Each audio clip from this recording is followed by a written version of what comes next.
Hello and welcome to the Horror House Podcast. I'm Dave. And I am Chris. We're two dudes that like to have some drinks and talk horror from movies to real life. This week in the Horror House, us boys are talking Phantasm from 1979. I tried to do the thing. But in my headcanon, Dave, I kind of consider this the 1979 Creedence Clearwater Revival biopic. Oh, that's for me. You saved that one for the show, and I appreciate that. That is great. Yeah. I'm there for it. It took all I had. It took all I had. But that's what we are talking about tonight. If you're listening on YouTube or Spotify or any of these places, click the like button, man. Click the like button and share us. We'll say it up front. Subscribe so you get to keep up with us. Hit that notification bell. Whatever you gotta do. Yeah. Do it or don't do it. You know, I'm not your dad. I'm not telling you what to do. I'm not your older brother telling you to stay home so the tall man can come get you multiple times. Make sure you lock the doors really good. What did he say? I forget. Something along those lines. And it's like, I mean, he picked up a coffin, dude.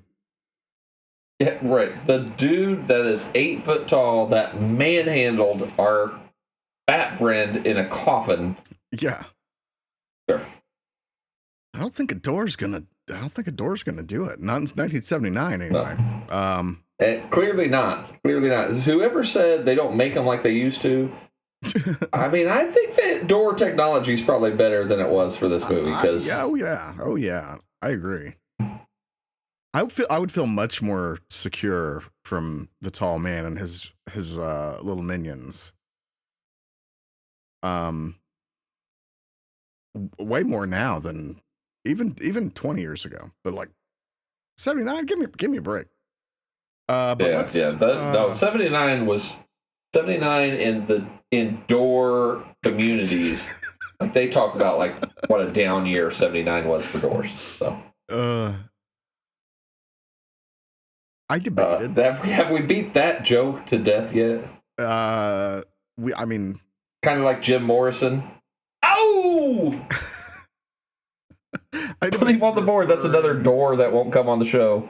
I debated referring to Jody in this movie as John Fogerty for writing on my notes and even on the as we're doing the podcast, but I couldn't keep a straight.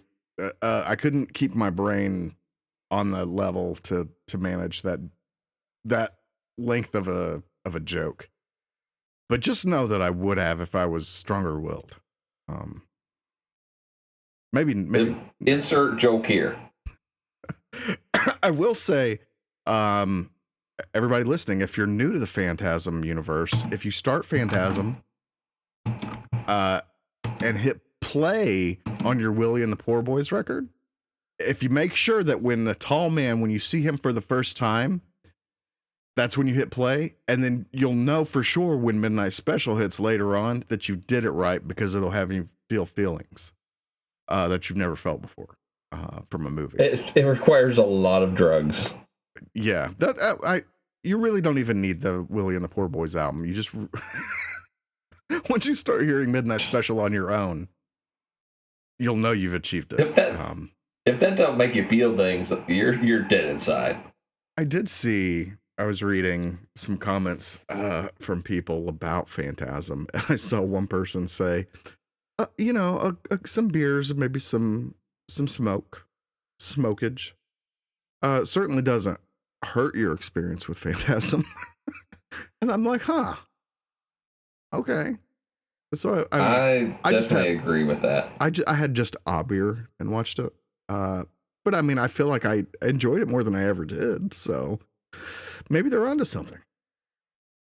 We have joked a lot about the comment some people have made that like Reggie would kick Ash's ass, or Jason, or Fred, like Reggie's the shit, man. And I'm not trying to take nothing away from Ice Cream Man himself. But going down a dangerous path, Dave. Yeah. I'm not letting my kids buy ice cream from anyone with hair like that. A skullet? That's all I'm saying. Let's go, kids. Not from the Skullet, ice cream man. Right. He lives next door to fucking Ron. What the fuck was the guy's name? Opie? Ronnie. Ron Howard. Happy Days guy. Ron Howard. Yeah, Ron Clint Howard. I took a long way. The Clint Howard ice cream man. We're gonna have to do that on the show. That was a B movie from the 90s that doesn't get talked about enough. Maybe it does. No, but it's another very fun one. Yeah. But back in my message board days, I had somebody once tell me, "Oh, Reggie beats all over Ash. Like Reggie is top tier. Ash ain't nothing compared to Reggie." And I'm like, I've never been so mildly annoyed. I'm like, how dare you? How can you say these words in a sentence like this? But you also can't take that comment seriously enough to be all the way annoyed. Yeah. I'm like, this can't be, you're not. This here now? No. Not you. Not now. Yeah. Here? Like this? I've got a confession to make, and that is that I don't know. I know I've not seen Oblivion or Ravager. I think Oblivion is 5, right? The last one. Ravager is the last one. Ravager's the last one. I've not seen Ravager. I've not seen Oblivion, and I'm not hundo that I've seen 3. I don't know. I could have. Have you seen 2? I believe so. Because I'm not 100%. I really don't know. I mean, I've seen 1 several times in the 80s. I was actually surprised. But I think looking at this, I mean, the original, like we said, come out in 1979. I never could find 2 to watch it in the day. It was either out of print, and when streaming came around, it was never on any streaming things that I had. So I still have never watched 2. I thought it was like early 80s, but no, it's 1988 when this one came out. I'm like, holy shit. It's almost 10 years later. So Don Coscarelli was just resting on his laurels in between, I think. Beastmaster, man, which you informed me of. Yeah, I had no idea. We stand the Beastmaster. Yeah. If you ain't down with the Beastmaster, you get the fuck out. Unclick that notification bar and you leave. No, you're not allowed here. You are not allowed here if you do not like that. The one Phantasm fan that's listening is like, will you hurry up and talk about the fucking movie? So let's go ahead and do that. I did have a Batman Mask of the Phantasm joke that I wanted to write, but I also didn't want to try at the same time. So in a kind of a way, that's my joke that I wrote. It wasn't worth trying. Yeah. So that said, let's talk about the movie. I think we really have to talk about the story big time for this one, because sure. I didn't understand it really the first time. Convoluted comes to mind. Yeah, I'm just like, and you get to the end, right? It's like, wait, so this was all a fucking dream? I hate that when they go like that. And you get the like, was it a dream? No, it's not a dream, because then the tall man's there and all that business. But but also there's no clues that it was a dream. It would make sense if there were clues that it was all a dream, but there's not, and especially it was all a dream, and your brothers died in a car accident. What the fuck? That just comes out of nowhere. Going back with that knowledge, which I never did, but like reading the comments, like I said, and people are like, oh, this is a story about the stages of grief and things like that. I'm like, is it? And watching it, there's certain things like, Mike chasing after Jody, and Jody's talking like, he follows me everywhere. He thinks I'm going to leave him, but you see him chasing him. You're like, huh. intriguing. I want to take a second just to describe the lunacy of that scene. Because Jody has... you could maybe say, Reggie don't live up. And one, I don't think Reggie is the main dude in one. It's Mike and it's Jody. Yeah. Reggie's moment of badassery happens off screen when he gets wrecked, and then you think, oh, he's dead in that car wreck and the Jawa's having, but then he comes back. Jody's got a 71 Plymouth Cuda. That is a pussy mobile, man. You can't. They don't let you drive that if you're a virgin. And if you were a virgin and drove it, you suddenly would not be a virgin. Not for long. Not for long. That is a badass fucking car. A 71 Plymouth Cuda. I'm not a car guy, and that's a fucking car. That's like one of those cars. I'm like, that's badass. Yeah. Mm-hmm. It's one of the iconic badass cars of all time, really. I mean, the Cudas are fucking sweet. With you throw a shaker hood on there, man. Yeah, that thing is bad. But Jody decides to get on a fucking banana seat, ape hanger handlebar bicycle and just ride down the road. And that motherfucker knows his brother's running behind. What a fucking dick, man. Dick move, Jody. Dick move. No wonder they killed you off. I mean, also he looks like John Fogerty's other brother. I'm not even joking. That's where I started. I'm like, God damn, he looks like John Fogerty. And then the whole Creedence thing, I'm like, this is a Creedence biopic. Are we really not going to just say it? Are we not going to say that this is Big Lots Hasselhoff? I'll go there. I'll say it, Chris. I'll say it for us. I didn't think of I think it's bad. It's Big Lots. It's Big Lots Hasselhoff before Hasselhoff. Dude, if you could get John Fogerty's genes and Hasselhoff's genes, there he is. Right there. Maybe they had a baby that got sent back in time. Bill Thornbury. And I mean, I remember him being worse than he was. But I thought watching it this time, I'm like,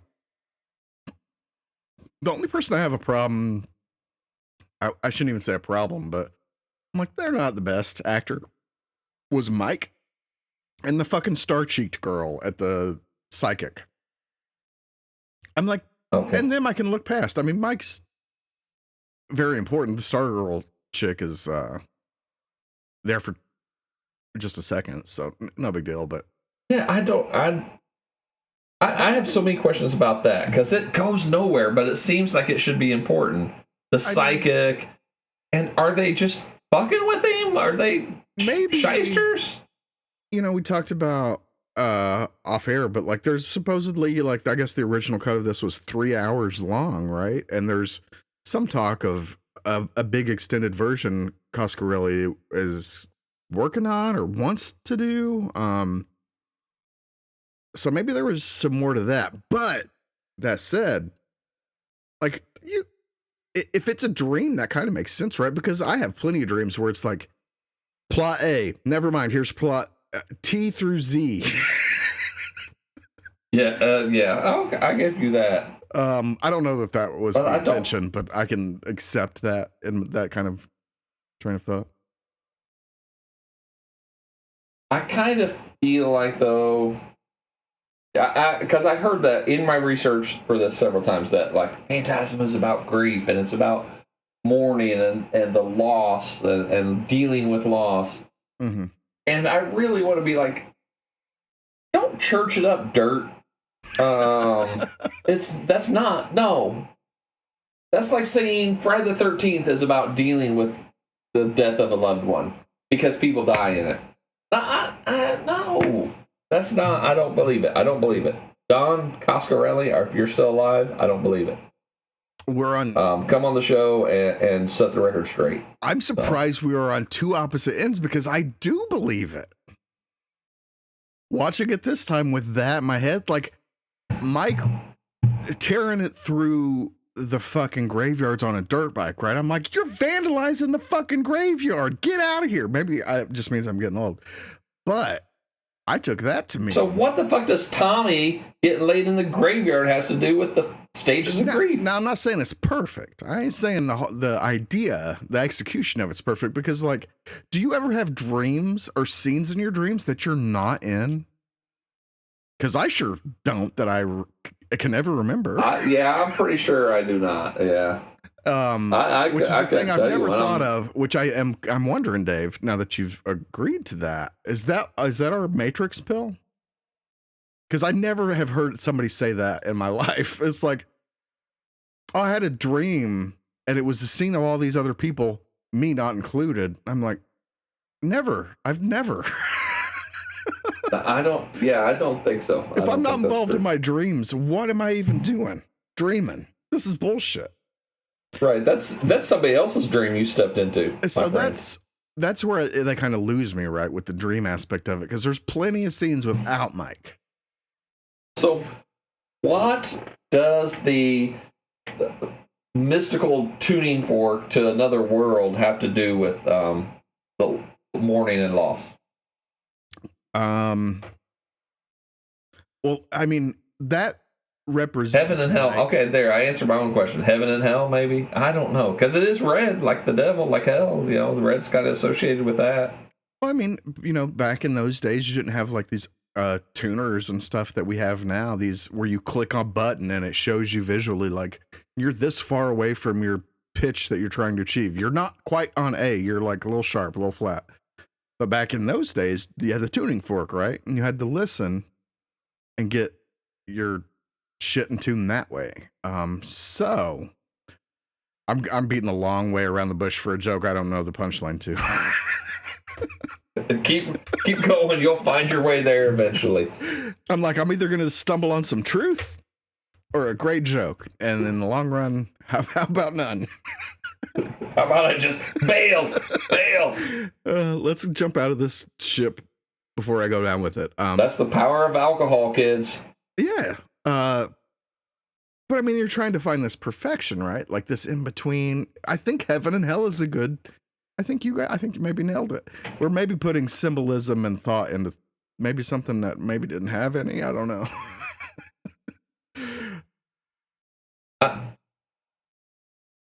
So, I don't know. There's so much to me that is just doesn't fit that. Maybe like I don't. Especially if he's mourning the loss of Jody, because right, that's the whole thing at the end.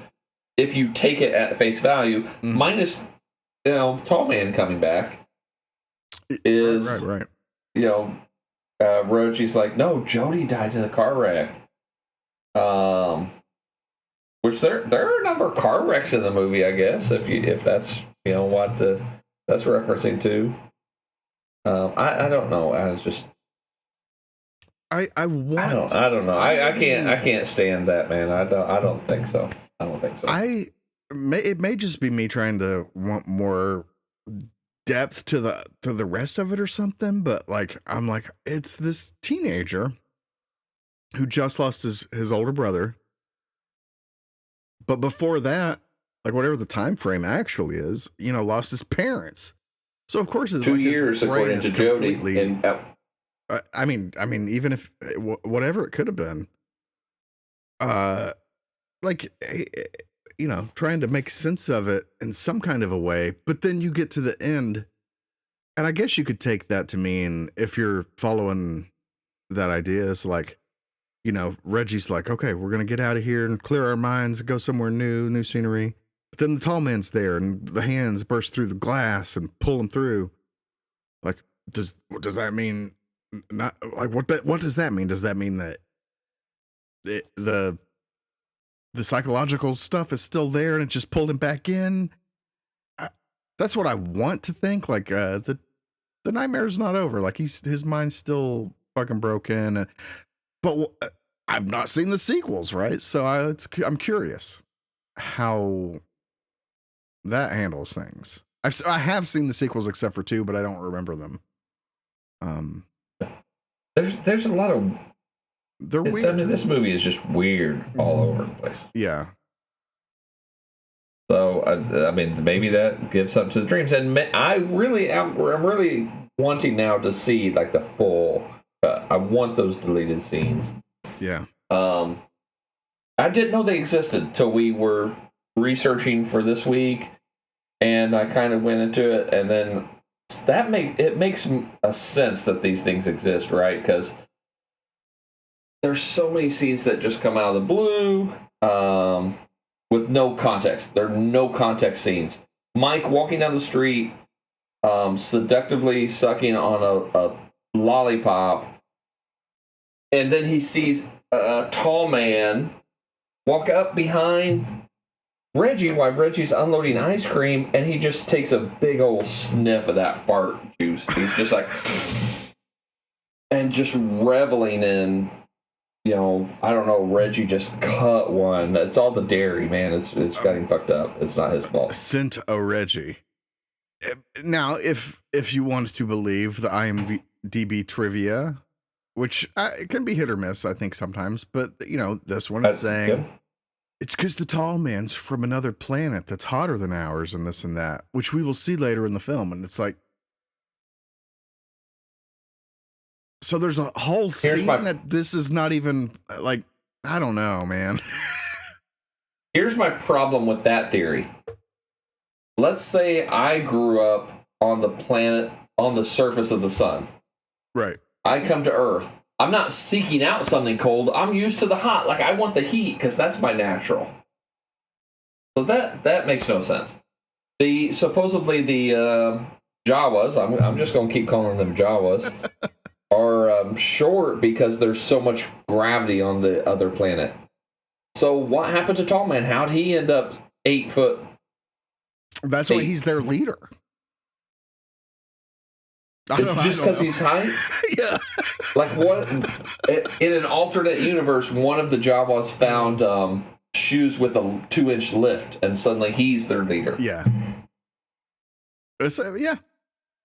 Why not? Why can't we make up lore for this? Sure. I mean, clearly that's what Coscarelli was doing, just making shit up as he went along. And I'm not even shitting on it because it's. I like the mystery, the finger, the mustard blood. The finger turns into a giant fly. I mean, which the spheres was almost perfect when it's. Mike loses the bug, right, or whatever you call the insect, the thing, and it starts to move his hair in the back, right, because it's on his fucking head. Mm-hmm. They needed to cut that like 5 seconds before they did to really get that effect, because it almost had me. I'm like, oh my fucking, I can't. I hate the feel. I hate it. I hate all of it. But then you see the fakeness of it get fully in the view. I'm like, you need to cut it sooner, because then you never see it except when like Reggie with the sink and all of that business. I don't think you see it again because like he has it in a pillowcase or something, or a jacket.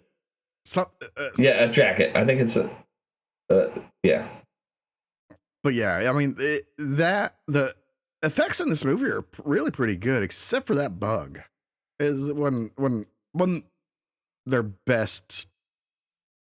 Could have been better. I mean, it's 1979 graphics. I mean, yeah, I can't hate it, but I can't. Chris, have you ever seen Star Wars? You mean Phantom Menace? There was a movie before Phantom Menace, believe it or not. What? And there was shit after Phantom Menace. What? And just a couple years ago, there was a Star Wars movie, and guess what? The alien creatures don't look any different than that fucking fly.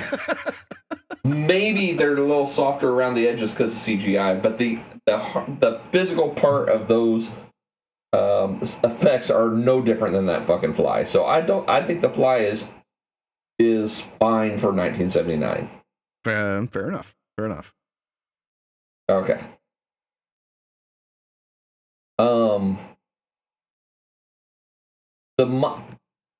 I have a problem, and maybe this is just me.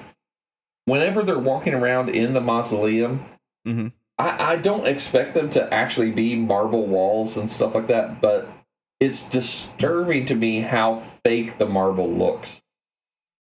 Is that just me? Am I the only one that got caught up in that? Wow. We're on so different spectrums for this movie. Holy shit. You liked that? I wouldn't say that I liked it, but I didn't ever think that they were fake. But I guess I never paid them that much attention. I really loved those shots when they were in there and didn't even like reading the trivia and stuff about it. It's like these were all fake sets built with plywood and this and that. And I'm like, really? Yeah, that's what it looks like. I took them at face value. I don't know. That's just me. Listen, don't hate me. I'm doing my best. I thought they were just really in a mausoleum. I don't know. Okay. I've been to a funeral in my time or two, and I've never been in a mausoleum. Even I've been to an outdoor mausoleum. So I have been to an outdoor mausoleum. It's not marble, the one I've been to, but what is? But that I've seen marble. Oh, it does. And that ain't it. They do exist. That ain't it. Yes. That ain't it. Oh my god. So that's my problem. The fly I'm fine with, and the marble I'm like, that's fucking crap. I don't know that we've so consistently landed on opposite opinions on so much in the movie. Almost every point it's like, well, not me. All right, so there's a slow part. I just want to get your feel as the resident musician of the show here. Right. There's a part where we slow down, and Jody's just picking, strumming on the porch, and Reggie comes up, and he's like, "What you working on?" And Jody starts playing, and Reggie just jumps in, and they play and they sing, and it's just like, bam! Magic happens. I'm pretty sure it don't actually work like that in real life. But what did you, outside of that, what did you think of the little song they did in the little ditty? I liked it. Yeah, it was fine. The playing was fine. Okay. But what Reggie played, I fully could believe that, if you get two decent enough musicians, what are you playing? Oh, and that can be what happens. That's how just plays off of it. Okay. I mean, nothing Reggie played there was like, oh my God, Van Halen, chill out. He's not shredding. Yeah. And they really probably... it might be a little early for you, Reggie, but your kids are going to love it. Right. But yeah, it was fine. There was later, when it gets to the kind of final scene and Reggie's talking to Mike about, go pack your stuff. Let's get out of here. Change the scenery. Mike runs off. Reggie grabs his guitar and starts strumming, sitting by the fire. I don't know, because I didn't analyze it that closely. I don't know if it's either his guitar's badly out of tune, or it's the score underneath that makes it sound out of tune. One or the other, but one of those things absolutely needed to be fixed before they were like, ship it. That was worse than the bug to me. So, I was like, oh, what is it, man? What is this? So I'm glad you brought this up. I'm going to take this. I didn't notice anything there. My primitive non-music playing ears didn't notice anything there, but I have started doing something a little different. When I for a long time, Rabble longtime listeners know, Stella and I watch scary movies. Stella cannot really fall asleep unless we've got horror playing on the TV when it's bedtime. So when she rolls over, Phantasm, that's too old for her. So when she rolls over, I usually continue watching what we're watching, or I turn on something that she would not want to watch with me, a la Phantasm this week. But I always have turned the sound off, basically, and watched with subtitles. Oh, but right. recently, recently I've been using the Roku, hashtag not a sponsor, hashtag we can be bought. Oh yeah. Oh yeah. Yeah, easily. We're way cheaper than you think, Roku. Come on, hit us up. But I can listen to my Apple AirPods available wherever fine Apple products are sold. Wink, hashtag not a sponsor, hashtag we can be bought. I won't be bought by Apple. I'll fight a fucking Apple. Well. Oh yeah, no, I can be bought by Apple. Hit us up. Well, I can be bought. Let me see offer first. You can sponsor me and not him. That's okay. But yeah, that'll work. That way we can get the Samsung money too. But I've been listening. I can listen on my AirPods thanks to the Roku. I can listen to the show on my AirPods, and I'm so glad that I did that because of the score for this movie. Yeah. I think it was really good. I really liked it. It really sets a creepy tone, and Absolutely. if nothing else, I feel like it's consistent enough that even though you have all these things going on that sometimes make no sense, the finger, the bug, the lollipop on the street, all these things that make no sense. Lollipop Mike, they call it. And that's the psychic, the shit with the psychic. Really, if you look at it, that doesn't make any sense. It doesn't make any sense. But the music. Right, the lady in lavender, which is her name in the thing, like there's so much that doesn't make any sense, but the theme is consistent enough that it kind of pulls it together. I love the musical theme. I love the sound design. I agree. I think the main Phantasm theme, is maybe genius. It's so good. I think it's misused a couple times. There's a couple like high energy, like kind of chase scenes where they pop it out, and it just don't bring that energy, in my opinion, in those moments where it needed it. But that's nitpicking, and nitpicking aside, I didn't realize until watching it this time, that Phantasm theme, maybe a top 10 for me for horror themes, and I never realized. I'm there. I'm there for it. I always thought the original Halloween theme was maybe tops. I'm a Tubular Bells, but I think or Nightmare. Okay. But I think Phantasm is at least a run for the money. I mean, it's up there. It was really good, and I don't know who did the music. Do you know who did the music? Reggie. Or who put the theme together? It's probably Reggie. Reggie? Okay. I'm there for it, man. Okay. I give you credit, Reggie. Let's just go ahead and edit you edit the Wikipedia, I'll edit IMDb, and we'll make it Reggie. Fred Myro and Malcolm Seagrave, apparently. Music by I say we edit the wiki to say that Reggie wrote the music, and there are only 3 female characters, and they all ended up pregnant just from Reggie's presence in the film. I think you've just got invaded, because I think I heard a cricket. What is that bug sound? It's not maybe a cricket? Crickets. Oh, you are getting invaded, dude. I am? Okay. I mean, that was pretty... I know it was pretty bad, but I don't think it was that bad. It was just one, but it sounded like it took over the podcast. Well, it's always the loudest crickets that get the attention. I got a question for you. Yes. If they made this movie in 2023 as is, without changing anything, would it get conservative canceled because Angus Scram is trans?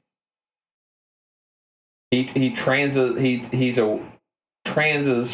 into a woman to seduce Tommy. Oh. In the worst love scene ever put to film.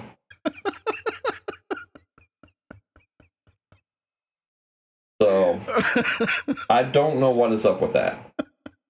I was like, Angus, I can't even say his name. Oh my god. Angus Scrim is Angus. trans? I'm like, wow. I never would have guessed.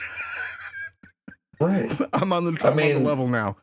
Which I'm fine. Like, that changed nothing about him or the tall man to me. I'm just like, wow, that's crazy. But yeah, I could feel like some people this day and age would like try to reverse that and be like, see, this is why it's so bad. For and it would be interesting. It would be the most egregious mistake is he tries the same thing with Jody. I mean, he tries it with Mike too, doesn't he? Like, yeah, it's just at the end when he's running before he goes down the mine shaft, or is that the tall man? I think it is. Yeah. I think you're right. He makes the appearance, but Mike's aware. Mike's like, he's on guard. He's like, that part doesn't make 13. I'm not sense, because like he's like, I just got to put my fucking fear behind me or whatever that was going on, and like running through the mud but can't get through it, and sees the lady, and like makes so much eye contact, and it's like, I know you're there, you know I'm here. She's holding the knife. I pull my knife out. If that was the tall man and he wanted to kill Mike, maybe this comes into the sequels. I don't know, ladies and gentlemen. We'll get there. Why didn't he just kill him then? Like all he had to do was reach out and he was done. I go full spoiler for the sequels. That I'm not saying I have firsthand knowledge. This is what I gleaned. I know from my research this week. Yeah. That tall man is grooming Mike to take his place. Right. I don't know. Which do you think Coscarelli had this kind of thing planned out from this point? Because it doesn't feel like that kind of a movie. I don't know though. I don't know. No, I think he's full George Lucas. Like after the fact, he wants to take credit for things working out just perfectly, but really he was flying by the seat of his pants a little bit here. Right. So. Which is fine. I mean, some of the best creativity can come out that way. Just interesting. That scene I had some problems with, but that's fine. So we may have some differences of opinions on this since we've come together. We come back together for the music. But I think the cinematography, like the way it's shot, a lot of the shots, there's some great shots in this movie. And some older horror. I'll give you that. Or this era horror gets a bad rap for the way it's shot. And I certainly am one that likes to complain about like late 70s, early 80s, like trash tier slashers that don't know how to light shit. I hate them. This is not one of them. They don't know how to light shit. They don't know how to frame a scene. Right. And I will agree with you. I think this did pretty well. And I mean, a lot of European movies from back in the day seem to get all of the recognition and the flowers and, for their great shots and for like producing some kind of like, like a real good horror vibe. But Don killed it in this, in my opinion. Like, there's some great shots. There's some great, like, our mausoleum differences aside, I think some of those remind me of shots from The Shining in a way. I'll be clear. I'll make a distinction here. It's not the shot, because I think the shots are set up well, and I think some of those long hallway shots are framed well and shot well. It's just the fake marble. It's not the shooting or anything like that that bothers me. Okay. Fair enough. Yeah, so. But even, I mean, there's shots that are in darkness, but like he still is able to light the actors Which almost, I mean, some of those almost gives it like a kind of a European vibe to me watching it. But I don't know. I don't know if people talk about that. I've not seen a lot of talk about it. I'm not in big Phantasm circles. So let us know your thoughts about the whole movie, about what we've talked about. But I had to bring that up. Dave, any other points of phantasmagoria that you want to talk about? So don't say that. Watch your mouth. Phantasmagoria. Phantasmagoria is a whole separate movie. Incorrect. It's called Phantasm 2. I do not believe that is true.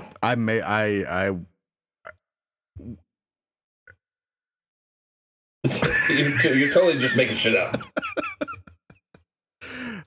So Phantasmagoria is a whole nother movie because there were. I think we talked about this. Off the show. Yeah. Phantasmagoria. It is okay. I don't want. Yeah, it's supposed to be. I think it's got a good reputation. I don't know that I've seen it, but it's got a good reputation. So maybe we watch that at some point. Yeah. But the sphere, the effect of the sphere, like that's great. It looks out of place for 1979 because it looks too good. And it's really not in the movie that much. No, not as much as like nostalgia would tell me. Yeah, exactly. Like, and I think they make better use of that in a later. Absolutely. But I mean, with the imagery and the marketing that you know of Phantasm, like that's the sphere is almost as big, or maybe bigger even, I don't know, as the Tall Man. And I mean, I don't know how I'm always like really dumbfounded at shots like this with mirrors and reflective things and how they do that without showing the crew behind the camera. And here I'm equally like, I don't know what they did, but it's cool. Yeah, well, I mean, even in Matrix, there's a part where they have the reaching for the doorknob, and you get the reflection of the camera, so they had to hide it by throwing a coat over it and stuff, and they did a good job. Mm-hmm. But this is better than that. Yeah, like I don't know, because you get extended shots. Yeah. Of the sphere flying down the hallway. The background is moving. The reflection on the sphere is moving. I don't know. I'm at a loss. I think it's really cool, and I think it's really good, and I think that has. I'm not saying, I don't want to say that I didn't know the characters, but I think the sphere and Tall Man and the car are the three things that have always dominated my mind when you talk about Phantasm, or I talk about the cool shit of Phantasm. It's right. Scrim, it's the sphere, it's the car. So coming as Scrim is kind of. I had everything except for the car, since I wasn't too into that. But as I get older, I'm like, that's a cool fucking car. Go ahead.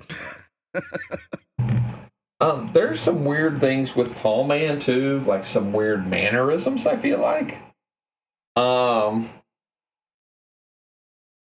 When he first comes to the house and Tommy gets trapped, or Mike, Jody kind of locks Mike in the room, and Mike gets out, and then he goes to the door, opens the door, and Tall Man's there, and he's just got his hand held weird, and he's just like opens it up, and he's like, "Come here, boy," and it's so fucking weird.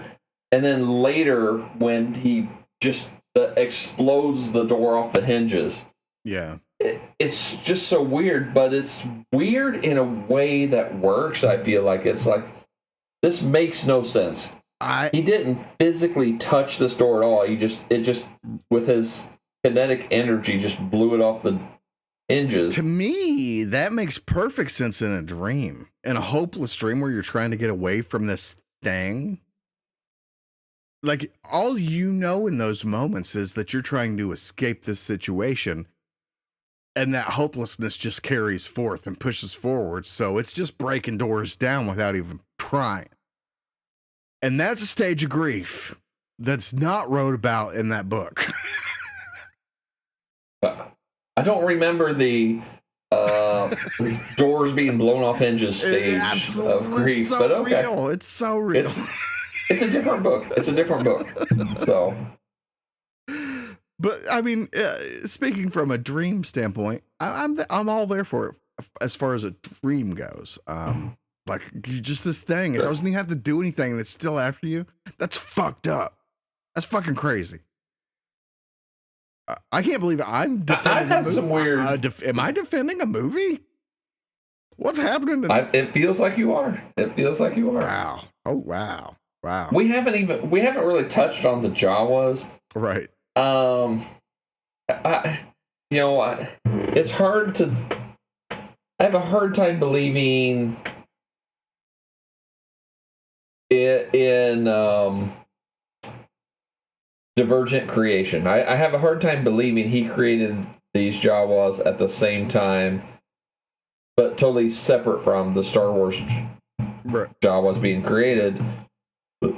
Except for the fact that if you know The Last Man on Earth, the Will Forte show? No, the 1964 movie that would later be remade as I Am Legend. Okay, right. I'm on the level. Now I take it back. I'm it's not Last Man on Earth. Is it Omega Man? Yeah, Charlton Heston. Yeah, Charlton Heston. Yep, that version. I don't know that I've watched Last Man on Earth, which is the Vincent Price. We've talked about this of the same story. We've each watched the other one. I watched Last Man on Earth. Yes. You have seen Omega Man. I have seen Omega Man. I've seen Omega Man multiple times. And this is very much with that. They have the brown robes, and it's a religion and a cult. There are times when you don't see them and stuff like that. So it's possible that this is just a cultural zeitgeist thing. Yeah, I mean, maybe there was something that set this all off in these guys' brains at the time. It's very possible. Maybe it was Jesus. Sure. Maybe they thought, you never Jesus know. was a short king.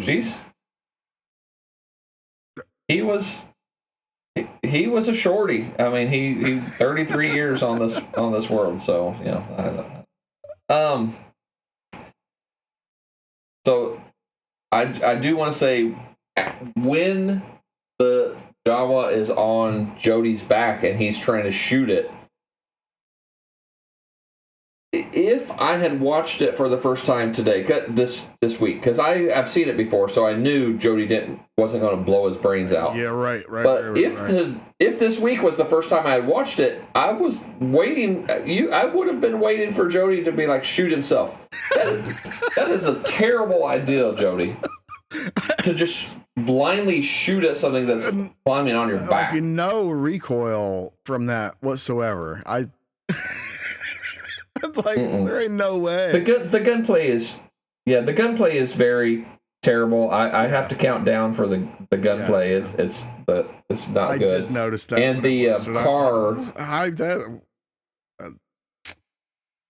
Yeah. Take the wheel. I'm going to put a load in his engine. Come on, whatever.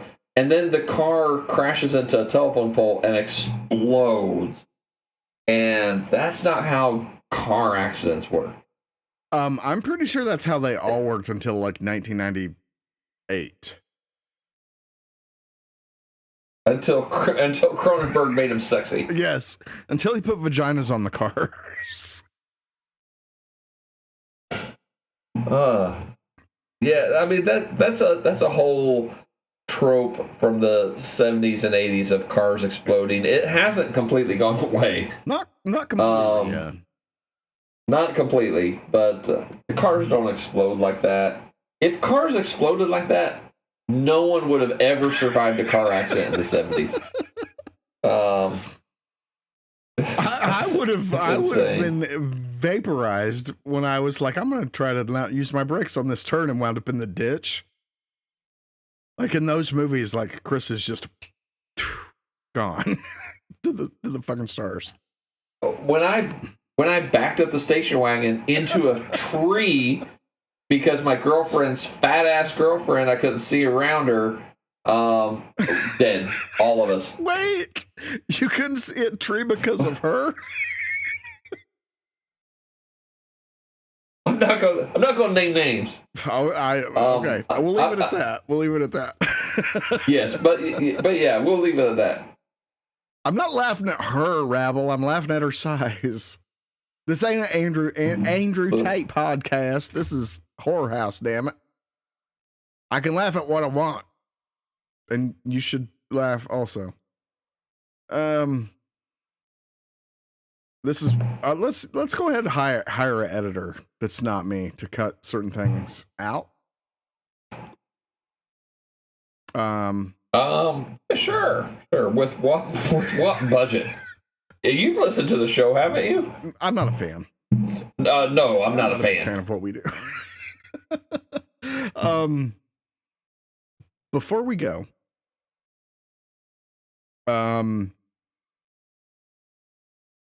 so when do you guess you first saw this? Did you see it on VHS back in the day? Like, oh yeah. This was a Video Corner VC rental back in the day. Mid 80s. Or late 80s. I would say probably late 80s. I feel like I was very late to the Phantasm game as well. I knew of the tall man and the spheres a little bit. Maybe Reggie. Maybe. But I was like late 90s, maybe even early 2000s before I got to it. And then I wanted to watch Phantasm 2, right? Nowhere to be found. Nowhere that I could find it. So I really want to say that might be around the time I watched 1. When 2 came out? Because I would have been about 13 years old. Okay. So did you watch 2 around then as well, or was 2 even later? Later. Okay. Later. I think not much later, but a little bit later. A lot of different. They've changed some actors out. Reggie, I think, is the only one that. Yeah. And Scrim, clearly. Are the only ones that stayed. Reggie, but so they changed Mike for 2, and I guess people weren't into that. But I mean, it's been 10 years, man, with a child actor. Right. I don't know. I don't quite understand why people had a problem with that. But he was back for all of the, or at least some of the subsequent sequels. Sure. I know he was in Ravager. I know he was in 3. So I think he's in all of them. Yeah. And some Jody as well. When he appeared in Phantasm as a child, he was acting under the name Michael Baldwin. But later on, when the Baldwins came to power, right. and he had to change his name to A. Michael Baldwin. I'm A. Michael Baldwin. So they wouldn't, confuse him with B. Michael Baldwin. Or he was just trying to get a foot in the door with the Baldwins. They're like, hey, I can get A. Baldwin in here for this screen test. Should I get A. Baldwin? And they're like, fuck yeah, you should get a Baldwin. And then in walks Geddy Lee. If you've not seen him when he is has a couple decades on him, I swear to God, I saw a clip from Ravager. I'm like, Geddy Lee? Rush? Tom Sawyer's here? There you go. I love Rush. This isn't a put down, but it tickled. No, that's that was our 5th podcast, was the Rush podcast. So, look for those episodes if you can. Now, I've seen all of them except for 2. I saw Ravager not long after it came out, and I'm like, wow, this is junk. But after watching it, watching this, I'm curious to get back to it with how I feel about 1 now and see, what's different. So I will for sure continue my Phantasm universe dive. I'm gonna go through all of them because it's got my interest right now. I'm there. Like I said, I think I may have this on the. I think I may have a Walmart DVD collection of this. So I will be watching this. We may have to report back next season and do like a 2 through Ravager. If we, maybe we just do 1 at a time. But I feel like we're probably more apt to do all of them. But we'll see. We'll see. Rabble, let us know what you would like for us to do, and I'd say we're most likely to base it on Rabble comments and the quality of the other movies as we go through. Yeah. How's that? Yeah. Fair. That is fair. That's it. Last chance, Dave. Any other things you want to talk about before we get to our overall opinions and we rate this movie? I have had discussions about this movie, and I really don't know where those discussions ever went, because there's a lot to unpack here. There's a lot of moving parts and things that don't make sense and a lot of mystery, which I think now is why I'm liking this so much. Like, I was watching this week and thinking, I need to watch them all because I need to see where this is going. Does this become a cohesive story? I think that's funny, since we're coming at it almost from different perspectives or different. Like, I'm like, I like this, and you're like, not me. And you're like, I like this, and I'm like, not so much me. So we have very different angles that we're enjoying of this movie. But at the end of the day, we both are still like, I want to watch the rest of these, which is pretty interesting, I must say. Yeah, it is. It is. It is interesting that we have different things that we like and different things that we don't like, but still sound positive. I don't know, Chris. Maybe I will surprise you with my rating here. Maybe I'm getting ready to break some hearts. It maybe. You did pick this one, so I feel like we just make up our rules for who goes first every time. Oh yeah. So I'll let you decide who you want to go first. I have my guess for you. I think last week, Idle Hands. We were the same, right? Yeah, we were the same, but I think you went first, and so I'm gonna go first this time. I do have my guess for you down. Okay, I've got my guess for you. Hit me. I'm like the Joker in Dark Knight. All right, hit me. I think I had a lot of nostalgia for this movie, but like I said, it's centered around mostly the sphere, the car, and the tall man. I knew Reggie, I knew Jody, I knew Mike, I knew Reggie. Honestly, Reggie's is the only person's name that stuck with me, and I'm shitty with names. I make the kids wear name tags. My own damn kids. So, but there was some nostalgia here And when I started watching it, at first I was really like, oh, this is pretty bad. The sex scene at the start is awful. But boobies are almost never awful, and yet when they're so profoundly fake as these were, and it's 1979 or 79, yeah, 79. Like fake boob technology has come very far.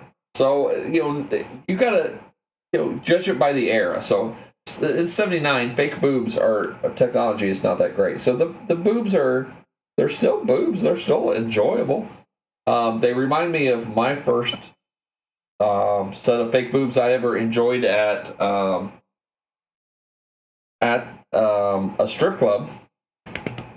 And I thought when she kind of did the shimmy in my face, I thought she was going to knock me out. And I ended up with black eyes.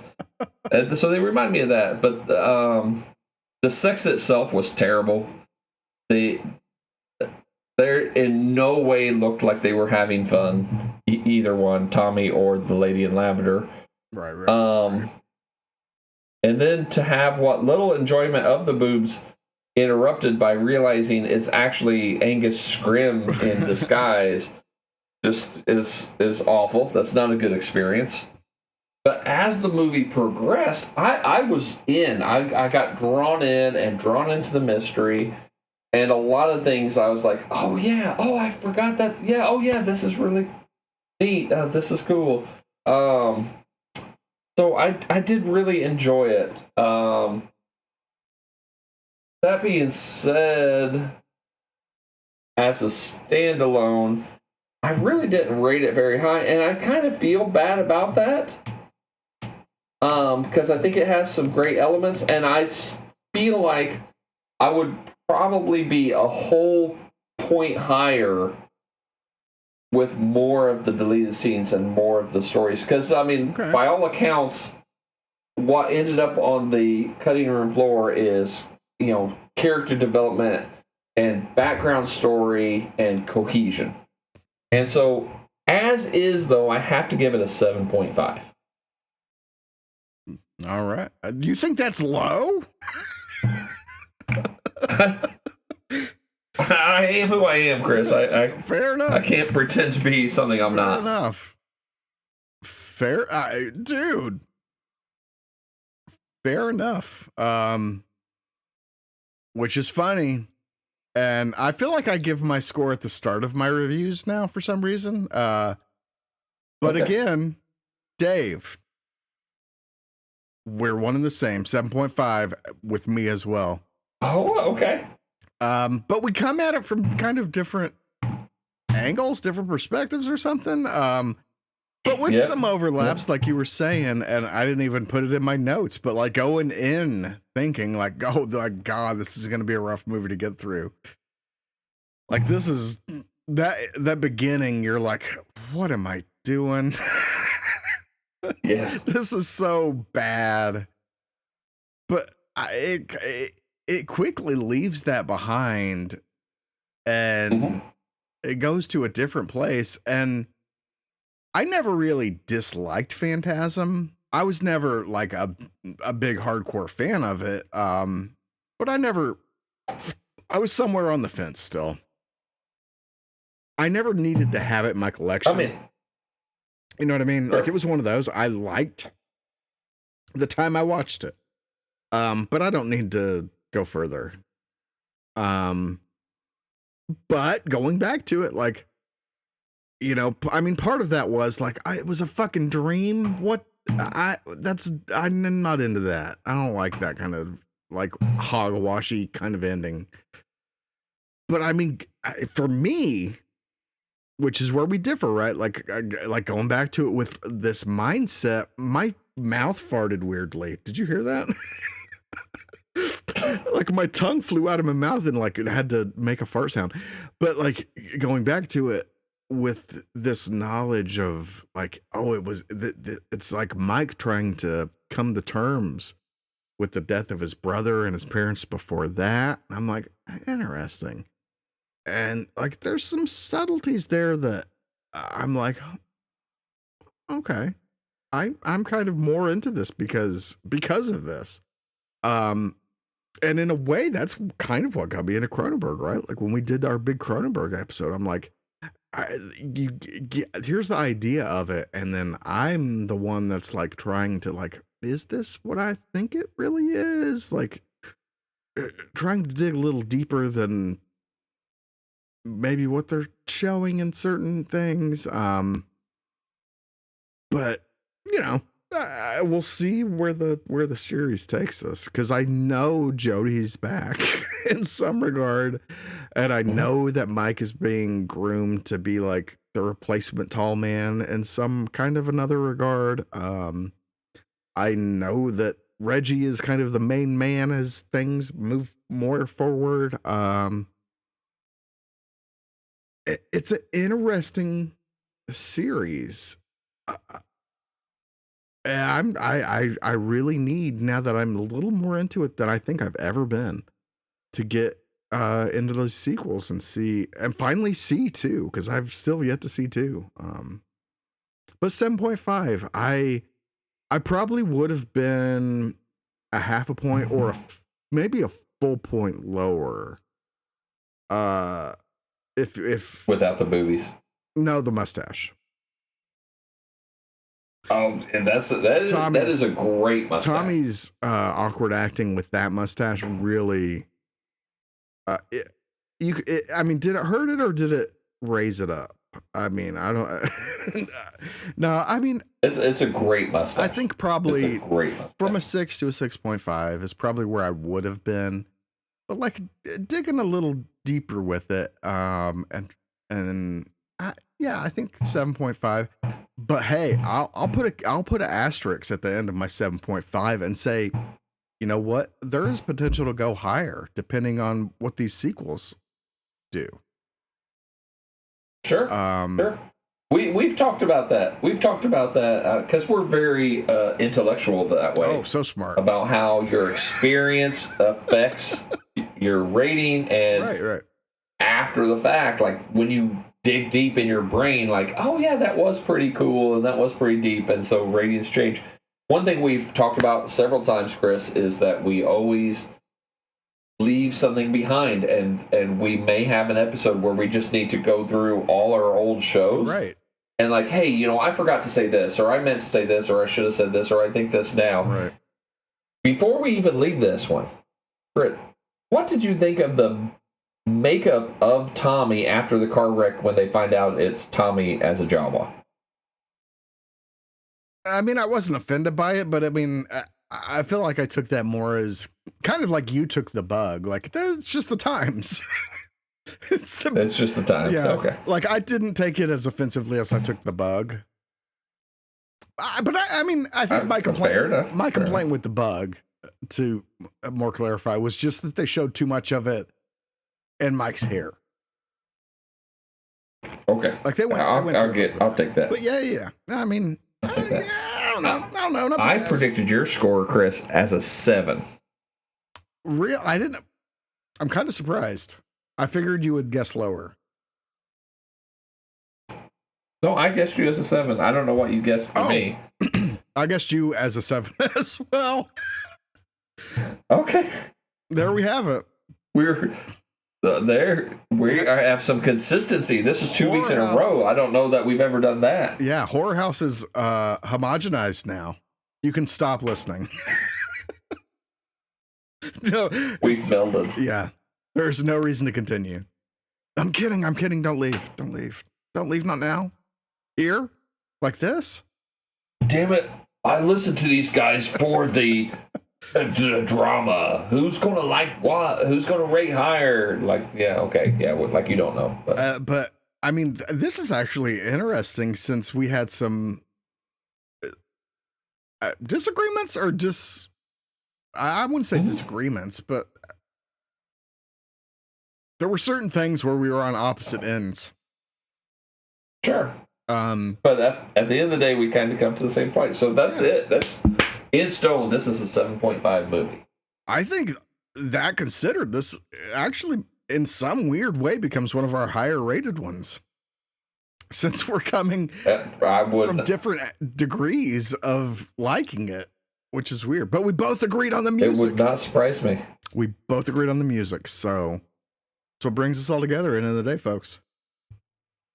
It was so great. I listened to the soundtrack on Spotify a little bit today. So that's how dumb I am. So ain't nothing wrong with that. Ain't nothing wrong with that. Dave, before we get out of here, what was you drinking tonight? I was drinking some very old Barton. I went back old school, so I've kind of been shooting one thing and making a drink with something else. Right. And I didn't shoot. I just made drinks, but I made them pretty good. And I had a couple down before we started the show tonight, I must admit.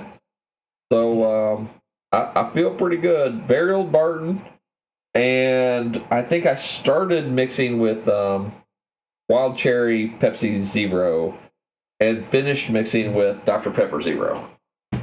Okay. Because I ran out of cherry Pepsi. I have been on the Sam Adams Oktoberfest because I'm trying to. I do like Oktoberfest. I am drinking those. I liked I don't know what the name of it is, but it's more of a pumpkin-y flavored one. It's like in their variety pack. That is what I know exactly which one you're talking about. But I started the night off with a Voodoo Ranger Atomic Pumpkin because I'm going hard on the pumpkin this year, dude. I don't know what's wrong with me. I guess so. I love it. But I like pumpkins. On the box, right? It says special IPA. I think it says at the bottom. But the special is crossed out, and above it says spicy. And my garbage brain is like, oh, pumpkin spice. That makes sense. Dave, no. It's spicy. It's okay. I might need to try that. I might need to try that. I will give you a couple. Because last week, spicy, man. Last week on Friday after the show, we stopped at Applebee's, and they have a endless boneless wings special. Okay. I could only make it through 3 plates of their boneless wings before I had to tap out. But I had several of these Big Aloha beers. I don't know if you've seen that or tried that, but they were pretty decent. They're kind of mild. Like, there's not a lot of flavor. But they did the job after a couple. So I was... That's all you can ask for. But I would like to try your spicy... Absolutely. Voodoo Rangers. Next time I see you, I bought, it's a 6-pack. But my God, I could only do like one a night. Because I am not a spicy guy. As far as drinks go, for sure. Drinks or food or thoughts. Condiments or imaginations of spice. But yeah, like one a night. God, I totally thought they're like, I'm like, oh, that's a sly pumpkin spice kind of deal. No, it gets you.